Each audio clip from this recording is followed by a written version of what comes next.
So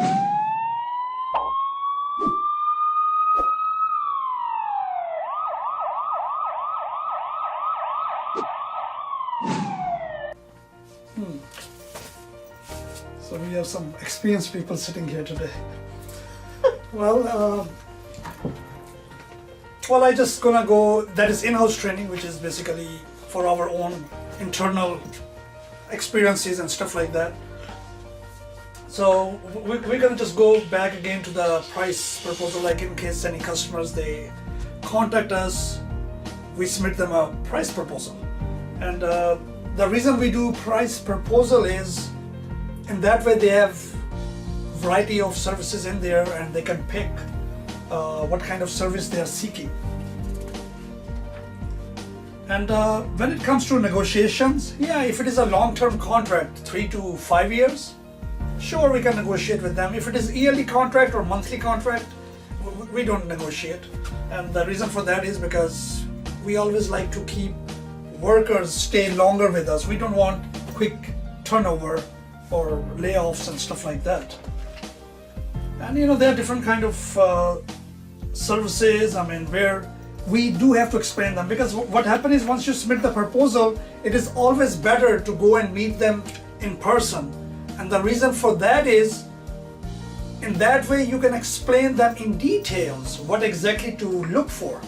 So if you just go and submit the proposal, there are a whole bunch of pages, they are probably lost or confused in there, what exactly they are seeking, what they are looking for. So it is better that just make an appointment with them, go in person and explain them, and just evaluate the facility where they need the services, so you can also tell them what exactly they need over there. Or plus, most of the time, if they have their own options, they let you know. But it is always better, first of all, once you visit the facility, you know what exactly they are seeking, what job duties and all that they are seeking from us. So it is always better to go in person, make an appointment, and talk to them and give them a detailed description of the work. And plus you can also talk about uniform options and all that, and vehicle patrols, whatever best suits them. I have one question. There are itemized lists probably for the services. Right. So can you please itemize them? Well, we're gonna go that in the QA session all the way in the end. So just put them, and then we go to that. So let me go further up. Once we submit the proposal and we had a meeting with them, we find out what exactly they are seeking, what kind of services they are looking for. Then what we do is we put them a proposal. After the proposal, we submit a contract. And the contract, there are lots of details, legal issues, legal things in there, what the officer he will be doing at that facility and all that. And the reason I mentioned earlier is that try not to negotiate the rates when it comes to temporary services or yearly. The reason is, when it comes to long-term services, it is better to negotiate so we can have long-term, relationship with them, and it keeps going on for years and years. And that's what we seek. We have lots of properties where we've been doing from past 17 years, some of them even more than 20 years. And it is a long-term relation, and they're all satisfied and they know us, they know all about us. So that's why we always try to negotiate when it comes to long-term, so in that way they are saving, plus we are there for a long period of time, and we can always negotiate. Or even if there is they provide you a proposal, hey, ABC company, they have this rate. It is a lot less than your company. That's when you go in details. ABC company, how long they've been in business. And then you put the insurance costs, general liability, worksman comp, bonds, all that, and then you explain them in details. No. We can't go with that rate. And I'm going to suggest never go with the lower rate, because the employees, they're the ones who are protecting and serving their assets. They are protecting their assets. The worker have to get paid good. I mean, you don't want to have a worker where, I mean, he's getting, I mean, they got their bills too. So you have to make sure that the officer who is working there, he has been taken care. So he takes care of that customer. If he's happy, he's doing, I mean, he will be doing a better job. Once he's getting paid better, he will take care of the better job. And plus other thing, what in case the minimum wage they increase, or I mean, or you have to increase the employee because he's been working from a couple of years with you. I mean, so you have to keep all those things in mind. It is not like you can lower the rate and you just hire a newcomer and hire them on the minimum wage. No, it don't work that way. So you have the people who are experienced and they're going to be going and serving that facility. So once they are serving that facility, what happens? You have to put the experienced people. And when it comes to that, no, they need to get paid good. I mean, for example, military or law enforcement personnel. Do you think that you're gonna pay the minimum wage? No. So you have to have good agreement, good rate, agreed with them so people, they can get paid good and they can do a better job. So that's why I was saying that try not to negotiate when it comes to rates, because when it comes to rates and all that, no, we are also looking for the worker who is working there, and we are also looking his portion as well. He got to pay bills and all that, and we don't want that he's working there, we train him, we spend all that money, and later on, I mean, he's gone somewhere else because of 50 cents or $1 or $2 or $3. You know, so that's why it is better to have, negotiate with them, but don't go below the average. Don't go below the average where you get stuck, or we get stuck, or where we are facing problems afterwards. So go with a decent rate, where the employee who is working there is satisfied and everything is within the circle. Or when even time comes for the raise or his vacation and all that, it is all taken care. Or his trainings and all that, it is all taken care within that rate. Because so that's why use your best judgment and never go below, because you know you don't want to get and bid where somebody he have gone way below and then you are stuck. No, you don't need to get stuck, and you don't need to get a bad reputation. Once you are stuck, what's going to happen? A bad reputation. You don't need that. You don't need that. And when it comes to the agreement, I mean, it also shows the hours the officer he will be working at. And what happened is we use electronic reporting system, which all of you guys are aware. We use that, and what happened is that if a worker, he's there like 5 minutes before the start of the shift, yeah, we pay them. And we also bill the same way to the customer. We are not doing those old days paperwork where if the shift is from 3 to 11 or 11 to 7 or 8 to 4, you know, he's just putting on the timesheet, he worked from 8 to 4, and you know, there is no record, and that timesheet is collected and the clientele, they are billed. No, we use the electronic system where once he's there, we tell them be there at least 5 to 10 minutes before the start of the shift. So what happened is they get paid for that, and the reasons, some of the clientele, they're gonna come and they will be like, hey, but our shift is from this time to this time. Come on, you know, let the worker be happy, be satisfied. So in that way, he will be like, he's gonna have a reason, because he's getting paid, he will be there before the shift. And it is always better to be there before the shift, at least 5 minutes. And you know, even on monthly basis or weekly basis, it don't make a huge difference. How much it will be? Probably in a month, an hour, even if it is 5 minutes.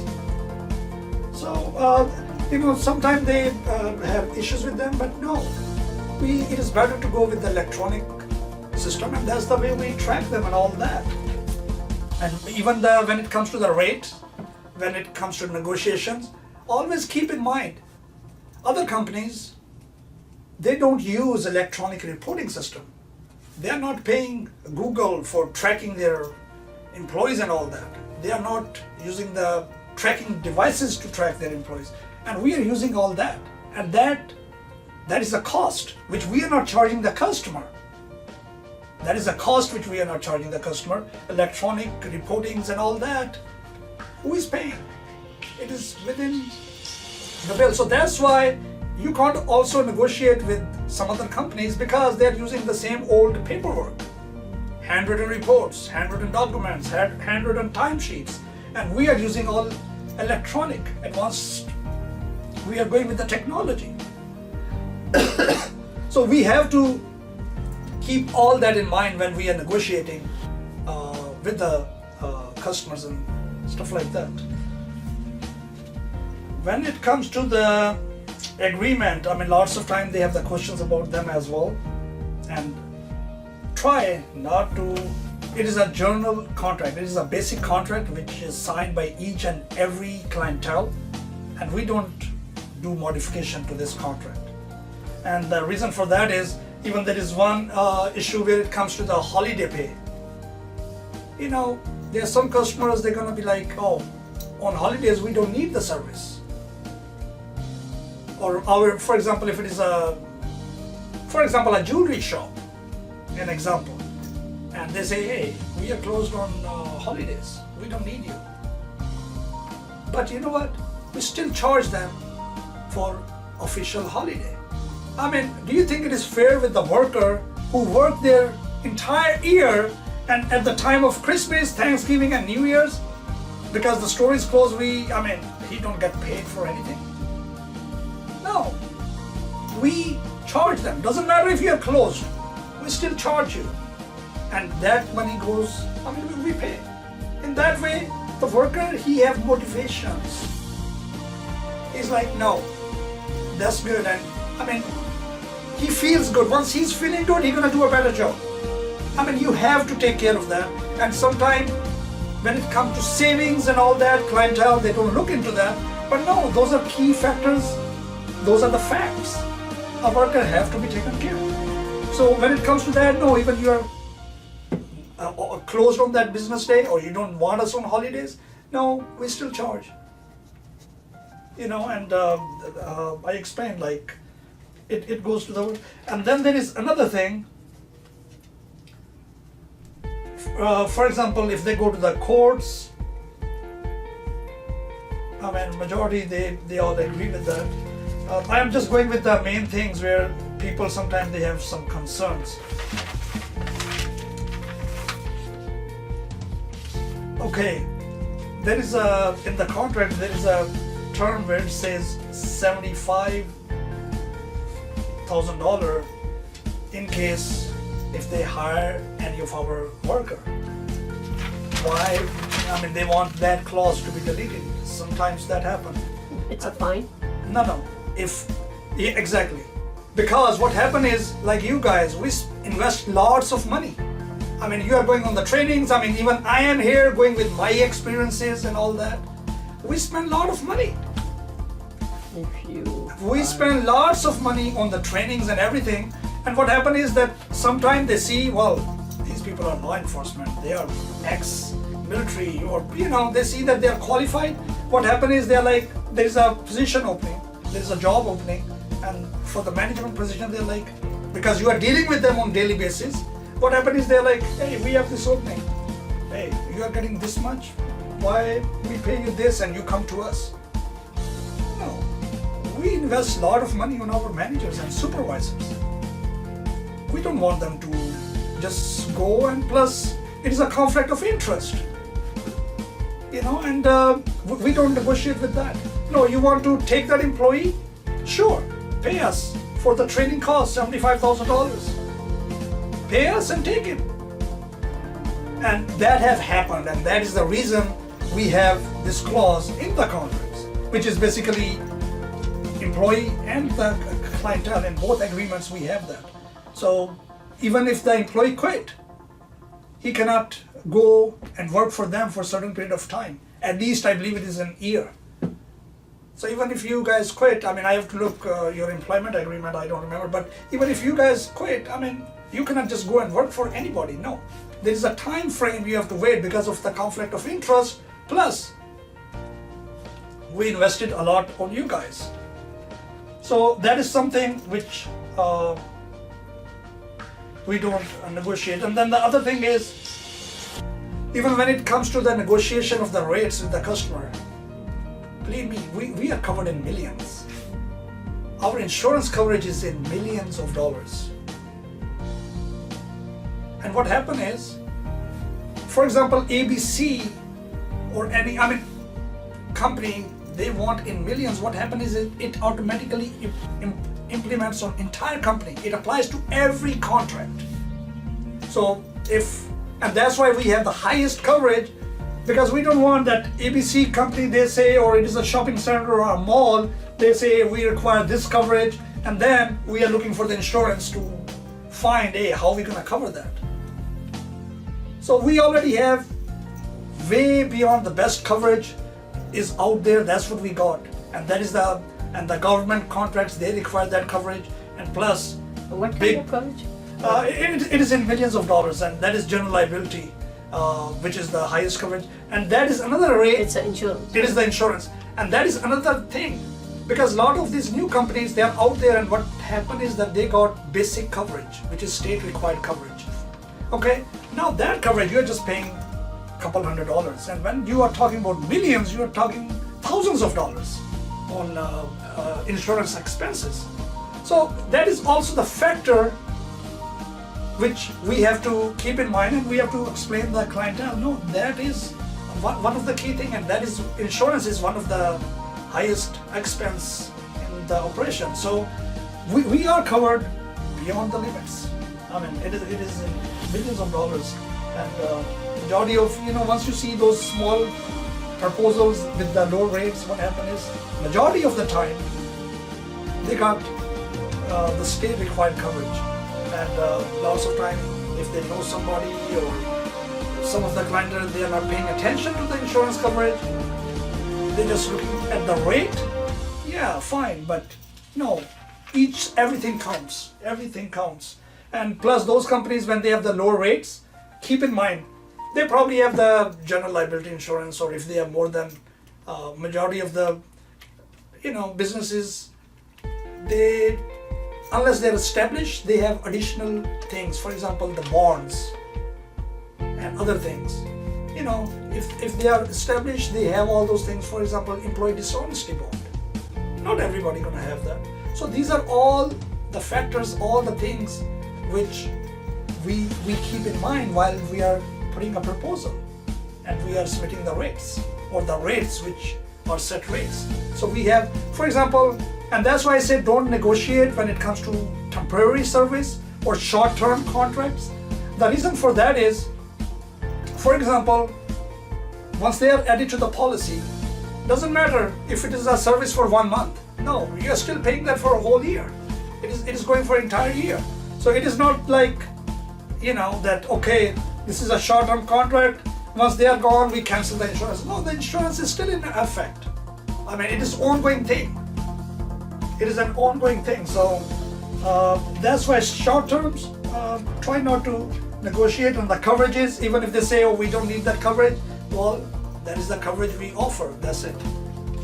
And when we are not going to reduce millions of dollars to hundreds and thousands, because that's what we pay, and that's what it is, and that's what we go with. And then our contracts, they are term to term. They are term to term. We do not have no monthly contracts. We do not have no monthly contracts except the short-term ones. For example, if it is a customer, it is a 3 years contract. If they don't provide a notice, then it goes to term. Then it goes to yearly basis. Okay, because they are already getting the lowest rate, because it was long term. We negotiated. They were already getting the lowest rate, so it goes term to term. But in case they go with that temporarily, month to month, the rate goes to our regular month to month rate. We cannot be just going month to month based on the yearly thing, because when it comes to yearly thing, we were just trying to take care of all the insurance and everything, and within that period of frame, 1 year or 3 years. So we basically calculate that, okay, we're gonna pay that within that time frame. So when it comes month to month, we cannot do the same rate for month to month.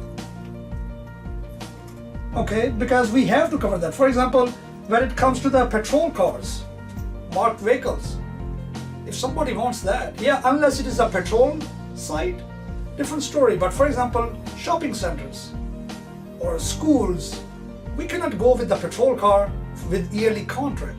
Why? I mean, that vehicle is a brand new vehicle. I mean, that contract should be at least 3 to 5 years. Because the time the company gonna get the cost of the vehicle, because there is fuel, there is maintenance, there is oil changes, there is a whole bunch of things. I mean, there is equipment in the vehicle and all that. I mean, we don't use the leased vehicles. So basically we buy them, and to cover them, it takes at least 3 to 5 years. So when it comes to the vehicles, we can't go with, 1 month or 6 months or no. Yes, they can go with the patrols, and even if they do, yes, we can probably use the other vehicle, the backup vehicles, but then the rate will be high. Because the backup vehicles which are used for example, something happens to other vehicle on the side and we can probably use that backup vehicle for temporarily time, but then the rates will be high. Because we are not going to go and get a new vehicle if somebody needs a service for 6 months. We are not going to get a new vehicle if somebody needs a service for 1 year. Yeah, unless they are willing to cover that cost of 3 to 5 years within 1 year, sure. So that's what it is, and plus the fuel. I mean, that's why when it comes to negotiations, even with the patrols, no, there is fuel costs. You never know when the fuel is going up, when the fuel is going down. Mostly it goes up, and plus the maintenance. I mean, something happens, and the insurance. Sometimes the warranties which are by the dealers, they are out because majority of the warranties are 30,000. Maybe somebody gonna give you a best warranty that is probably 50,000. But that warranty that's gonna go quick because those vehicles are on the road 24/7. Or even if it is for a site, it is on that site running. And 30,000, I have noticed mostly it goes within a year or 7 or 8 months. Majority of the sites I have seen, mileage, they fly because they are running them and they're using them, they're driving them. It goes quick. So we have to keep all these things in mind when it comes even the vehicle. And the vehicle patrol, the random patrol is something which is cost effective. I mean, it can be afforded. It can be afforded easily because it is combination of different properties. A, B, C, D, E, F. So it is like 6, 7 properties done by one patrol officer. So now what is happening with combination of all that, the patrol officer is getting paid. Okay, so even when it comes to that is the cost effective. And sometimes, what happens is even when you are doing the patrols, A company or B company or C company, sometimes the patrol officer, and he's not on site. He keeps rotating from one to another, other to another. So it all depends on the clientele if they want how many random visits during a shift. So that's what it is. Yeah, that it can be on yearly basis. But when it comes to on-site patrol vehicle, that is totally different because that vehicle is specifically assigned to that site. It cannot go anywhere else. So we have to keep that in mind. And plus we also have so these are the basic things which majority of the customers, they have the issues, and that's what I wanted to go through. I know that there are a whole bunch of points. So it was the rates, and then it was the contract, and any emergency work, it's gonna still go with the regular rate, not the contracted rate. For example, if the customer, he need the contracted rate which we have is the rate which is on yearly or 2 years or 3 years basis. For example, specific hours on daily basis. But if he need additional services, for example, there is a fire watch and he calls us for fire watch. Now, we are not going to have the fire watch officer there with the same contracted rate. That's gonna be our regular emergency rate. So, I mean, once the contract is there, and they cannot assume that they are getting the same rate what is in the contract. No. That is emergency, because what happens is when it comes to emergency services, lots of people, they already have 32 to 40 hours. Now they might gonna be getting into overtime. And that's why those rates, emergency or temporary rates, they are high. Because, for example, you are out there, you are working, you work 32 hours a week. Now somebody calls for the fire watch, or there is some construction going on or something like that. No. We send you over there because you are available. Now once you cross your 40 hours, what is happening? The overtime is kicking in. And who's gonna cover? So that's why those temporary services, we always charge them a different rate. Because they can think whatever, or we are charging too much, or this or that, but they are not aware of the operation. Again, the smart managers, they know what is going on. But we can't argue with them, we can't do anything, because like we always say, customer is always right. So that is the issue. And but the best thing is explain them, talk to them. Because lots of time, there are people who are just working on a facility, later on they become supervisors or managers. They probably have seen the security operation and all that, how people are doing the protection work and all this, but they really don't have specific knowledge of certain things. They don't have specific knowledge. And to you guys, it might gonna look, well, they're talking about this, they don't even know, and we keep our mouth shut because we don't want, but that's the best thing to do, But whenever you find time, have a meeting with them, explain them. If you don't talk, they will not know. So always talk, even if they have any issues, talk to them. Talk to them. And what happens is, if you don't talk, sometimes you have to get rid of the workers who are good workers. Even though they are doing their job, they have good backgrounds and all that. Once the customer is confused or he don't get specific things, what exactly is going on, and if you don't explain them, you don't talk to them, you are ending up into a mess. So it is always better to talk. And sure, now you can go with and the contract, it must be signed. The contract must be signed. If we do not have a signed contract on file,